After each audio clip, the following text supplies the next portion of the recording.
effet de base qui est qu'il y a moins de vent dans les voiles, c'est-à-dire que tout le monde considère que c'est, tous les dirigeants des marques, etc., considèrent que c'est de leur devoir de prudence, de gestionnaire prudent, etc., de couper les budgets. Louis Vuitton devait faire venir, ou LVMH devait faire venir une statue de l'île de Pâques sur la place de la Concorde, ça a été annulé, enfin beaucoup de choses s'annulent. Mais deuxièmement, il y a un autre effet, c'est que toutes les marques qui faisait d'une certaine façon une espèce de mécénat de presse en allant sur des petits titres très intéressants mais marginaux, etc.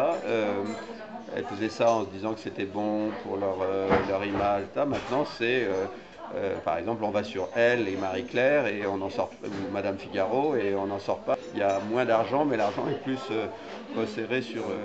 Et puis alors il y a un troisième effet sur lequel moi, saltimbanque, puisqu'on est là à dire raconter des histoires, etc., j'essaye de surfer, quoi. C'est l'effet, en période de crise, on a plus que jamais besoin d'histoire, de se changer les idées en quelque sorte, etc. Et c'est vrai qu'il n'y a jamais eu autant de monde dans les cinémas, le salon du livre n'a jamais eu fait de tel score. Et donc on s'efforce de dire aux marques, c'est le moment d'enrichir votre histoire, de raconter des nouvelles histoires. La publicité fait partie du produit. Le plaisir qu'on tire d'un produit, il est très subjectif en réalité.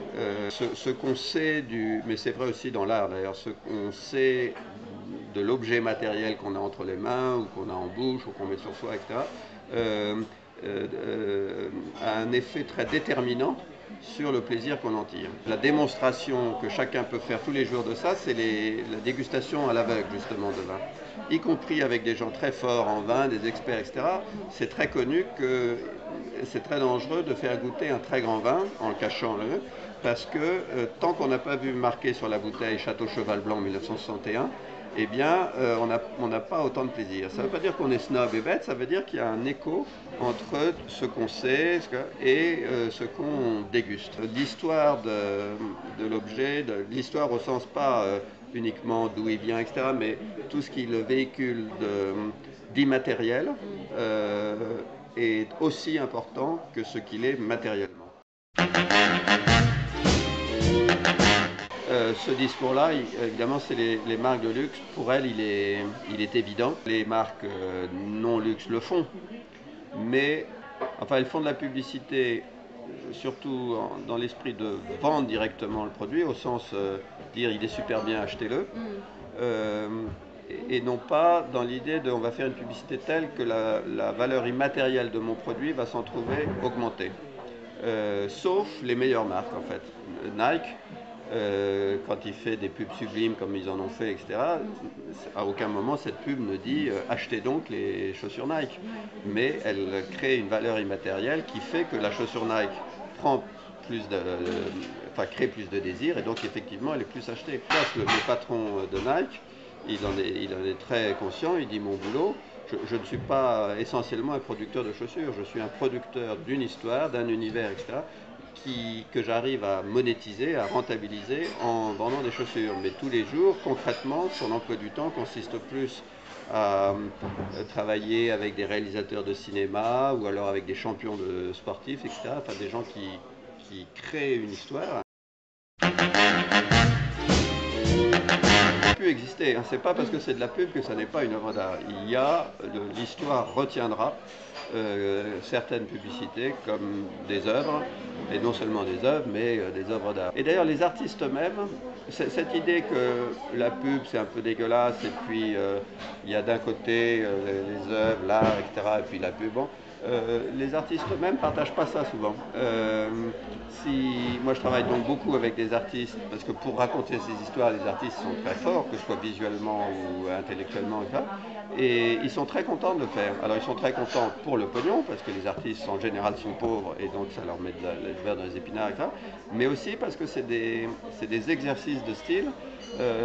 Fellini, par exemple, il faisait de temps en temps des pubs, et il disait tout réalisateur devrait faire au moins une fois par an un spot de pub, parce que c'est un exercice formidable de monter un film, raconter une histoire en 30 secondes ou 45 secondes, etc. En film, le nombre de très grands réalisateurs, alors il y a ceux qui sont devenus après des grands réalisateurs comme Châtillez ou Jeunet, mais des réalisateurs comme Fellini, comme Godard, comme Tati, etc., qui ont fait des pubs, il y en a énormément. Presque tous en fait, on en fait. Et c'est souvent des petits bijoux d'ailleurs.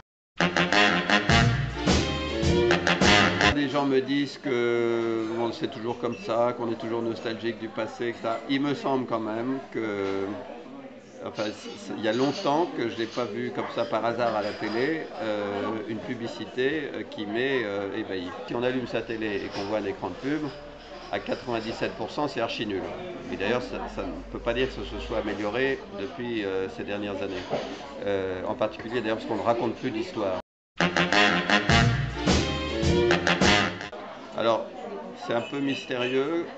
Il y a sûrement une raison, mais qui n'est pas suffisante, qui est la dilution des médias.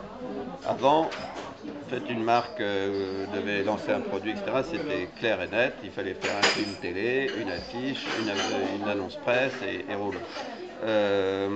Et donc après, c'était combien de pognon on met sur la table et, surtout, et aussi quelle créativité on met. Maintenant, c'est beaucoup plus compliqué. Du coup, il n'y a pas une œuvre au sens 30 secondes époustouflant, soit de drôlerie, soit d'impertinence, soit d'esthétique, etc., qui soit proposé au public.